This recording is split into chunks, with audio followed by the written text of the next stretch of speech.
Super கிச்சனில் இன்றைக்கி முட்டை கிரேவி தான் செய்ய போகிறோம். நம்ம சப்பாத்திக்காக சைடுக்காக செய்கிறோம். அதுக்கு தேவையானது வெங்காயம், தக்காளி, இதோட மிளகு சேர்த்து 2 சோம்பு சேர்த்து வதக்கி இதை அரைச்சிக்கணும் தனியாக. இது தாளிக்கிறதுக்காக வச்சுருக்கேன். இந்த வெங்காயம் இதெல்லாம் கருவேப்பிலை, கொத்தமல்லி அதான் தாளிக்க வச்சுருக்கேன். இந்த வெங்காயத்தை நம்ம ஆயில் போட்டு நல்லா ட்ரையாக போட்டு நம்ம வறுத்து எடுத்து வச்சுக்கணும். மிளகாத்தூள், மல்லித்தூள், மஞ்சப்பொடி, உப்பு இதெல்லாம் தான் தேவை. அதோட நம்ம கிரேவி கொஞ்சம் ரிச்னஸ் கொடுக்கறதுக்காக நம்ம நிலக்கடலை பருப்பு 2 முந்திரியும் போட்டு அரைக்கணும். சூடேறினதும் இந்த வெங்காயத்தை நல்லா பொன்னிறமாக நம்ம பிரியாணிக்கெல்லாம் வதக்குவோம் பார்த்திங்களா, அந்த அளவுக்கு வதக்கி அதை எடுத்து நம்ம தனியாக வச்சுக்கணும். அதையும் நம்ம அரைச்சி இந்த கிரேவியோடு சேர்த்தோம்னா டேஸ்ட்டு ரொம்ப நல்லாயிருக்கும். நல்லா பொன்னிறமாக வதங்கினதுக்கப்புறம் பார்க்கலாம். இந்த அளவுக்கு நல்ல சவக்க நம்ம வறுத்துட்டோம். இதை எடுத்து நம்ம தனியாக வச்சிடலாம். இப்போ அந்த எண்ணெயிலேயே வெங்காயம், தக்காளியை நம்ம வதக்கிக்கலாம். இப்போ ஸ்டவ் பற்ற வச்சுட்டோம். திரும்ப கொஞ்சம் ஆயில் போட்டிருக்கோம். ஆயில் சூடு எடுத்தோம். நம்ம 2 மிளகும் 2 சோம்பும் போட்டுக்கிறோம். அது கூடவே நம்ம வெங்காயம், தக்காளி,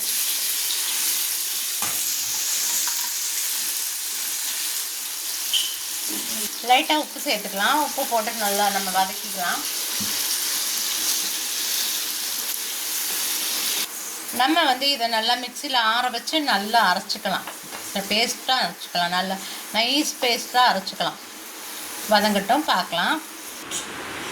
நம்ம வதக்கி வச்ச வெங்காயம், தக்காளி, சோம்பு, மிளகு அதை நல்லா நைஸ் பேஸ்ட்டாக அடிச்சிடணும். இப்போ நம்ம முந்திரி, பாதாம், வேர்க்கடலை 3 போட்டு நம்ம நைஸாக அரைக்கிறோம். இப்போ ஒரு கடாயில் எண்ணெய் ஊற்றிடலாம். எண்ணெய் சூட ஏறட்டும்.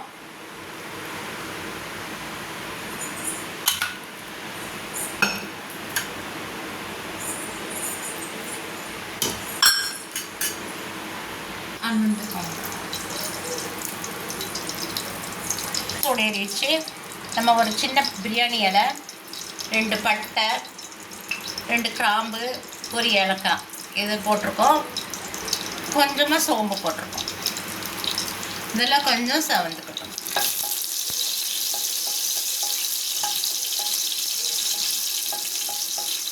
லைட்டாக சூடு இருந்தால் போதும். நம்ம இப்போ பூண்டு போட்டுக்கலாம்.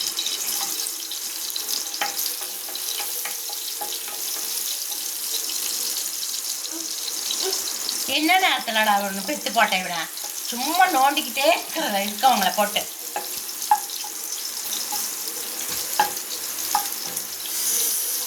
அந்த பிள்ளைலாம் இருக்கு. பூண்டு நல்லா செவக்கட்டும். சரியா, எங்கள் வீட்டில் ஒரு குட்டி பையன் இருக்கான். அவன் ரொம்ப டிஸ்டர்ப் பண்ணுறான். செம்ம குறும்பு. ஒரு வீடியோ நம்ம வெங்காயம் போட்டுக்கிடலாம். கொஞ்சம் கொத்தமல்லி போட்டுக்கலாம். அப்படியே அதோட கருவேப்பிலையும் சேர்த்துக்கிடலாம்.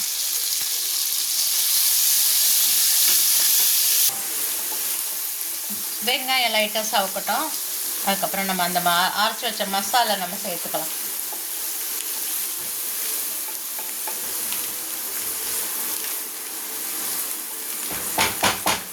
நம்ம இப்போ இந்த மசாலா நம்ம சேர்த்துக்கிறோம்.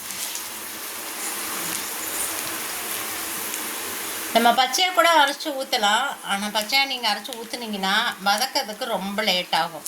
அதனால் நம்ம வதக்கியே அரைச்சி ஊற்றிட்டோம்னா நமக்கு பச்சை ஸ்மெல் இருக்காமல் இருக்கும். ஈஸியாகவும் இருக்கும் வதக்கிறதுக்கு.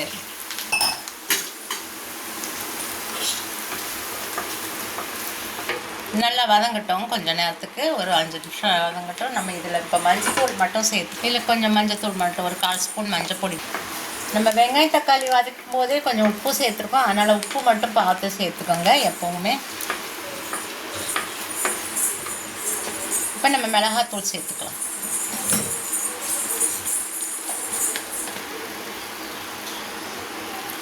நல்லா ஒரு 2 ஸ்பூன் சேர்த்துக்கோங்க.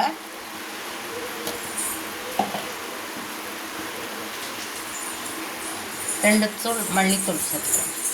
உங்களுக்கு கிரேவி கொஞ்சம் அதிகமாக வேணும்னு நினச்சிங்கன்னா இன்னும் கூட கொஞ்சம் சேர்த்துக்கோங்க மல்லித்தூள்.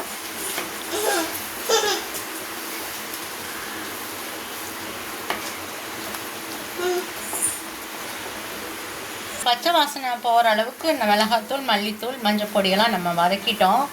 இப்போ நம்ம தண்ணி சேர்த்துக்கலாம். உங்களுக்கு கிரேவி நல்லா திக்காக வேணும்னா அதுக்கு தகுந்தபடி சேர்த்துக்கோங்க. இல்லை ஓரளவுக்கு இருக்கிற மாதிரி வேணும்னா நீங்கள் அதுக்கு தகுந்த பொடி போட்டுக்கோங்க. எங்கள் வீட்டில் இன்றைக்கி 4 பேர், 4 பேர்த்துக்கு தகுந்த மாதிரி நான் தண்ணி சேர்க்குறேன். இது சப்பாத்தி, இட்லி, தோசை எல்லாத்துக்கும் நல்லாயிருக்கும். இது குழம்பாவும் ஒயிட் ரைஸில் போட்டுக்கிட்டிங்கனாலும் ரொம்ப டேஸ்ட்டாக இருக்கும். இப்போ இந்த குழம்பு வந்து நல்லா கொதிக்கட்டும். நம்ம இன்னும் கூட கொஞ்சம் தண்ணி சேர்த்துக்கலாம். ஸ்டேஜில் வந்து நீங்கள் உப்பு காரம் பார்த்துக்கோங்க. சேர்க்குறனா கூட சேர்த்துக்கலாம். நம்ம உப்பு காரம் தேவைப்படுச்சுன்னா நம்ம சேர்க்கறனாலும் சேர்த்துக்கலாம். உப்பு தேவைப்படுது.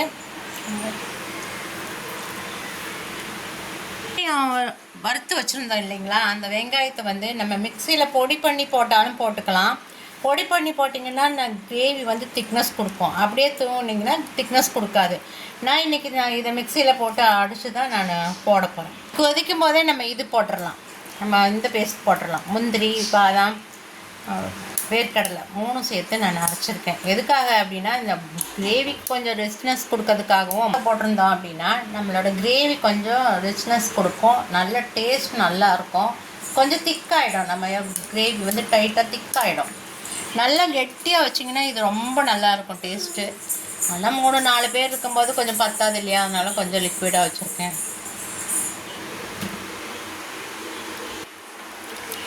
நம்ம இப்போ இந்த வெங்காயம் வறுத்தம் இல்லை, அதையும் நல்லா பேஸ்ட் பண்ணி வச்சுருக்கேன் பாருங்கள். ஏன்னா குழம்பு திக்னஸ் கொடுக்கறதுக்காக அதையும் அரைச்சி நான் போட்டிருக்கேன். நல்ல டேஸ்ட் கொடுத்துரும். நீங்கள் ஒரு முறை இதை நான் செய்து பாருங்களேன், அப்புறம் எப்போவுமே நீங்கள் செய்வீங்க. சாதத்துக்குமே ரொம்ப நல்லாயிருக்கும். ஆனால் நம்ம இப்போ சப்பாத்தி தான் போட போகிறேன். பாருங்கள், நல்லா திக்காகிடுச்சு. நம்ம எல்லாமே வெந்தது தான் இல்லைங்களா, அதனால ஒரு கொதி வந்துச்சுன்னா போதும். நம்ம ஸ்டவ் ஆஃப் பண்ணிடலாம். கொதி வந்ததுக்கப்புறம் நான் காமிக்கிறேன் உங்களுக்கு. முட்டை சேர்க்கும் போது காமிக்கிறேன். நம்ம இப்போ முட்டை சேர்த்துக்க போகிறோம். நான் வந்து 6 முட்டை கட் பண்ணி வச்சுருந்தேன். அதை அப்படியே ஆஃபாக போட்டு நம்ம முட்டையை சேர்த்துக்கலாம்.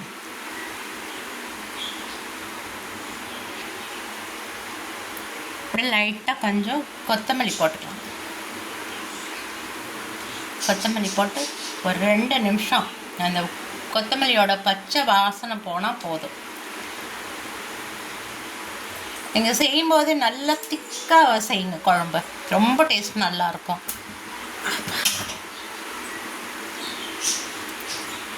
இப்படி பண்ணால் எப்படி பிடிக்குமா? அவ்வளோதான், குழம்பு ரெடி ஆயிடுச்சு. இப்போ வந்து பாருங்கள், நல்லா வந்திருக்குது. நீங்கள் ஒரு தடவை ட்ரை பண்ணி பாருங்கள். சிபி சூப்பர் கிச்சனை வந்து நீங்கள் சப்ஸ்கிரைப் பண்ணிவிட்டு பாருங்கள். அப்புறம் லைக் கொடுங்க.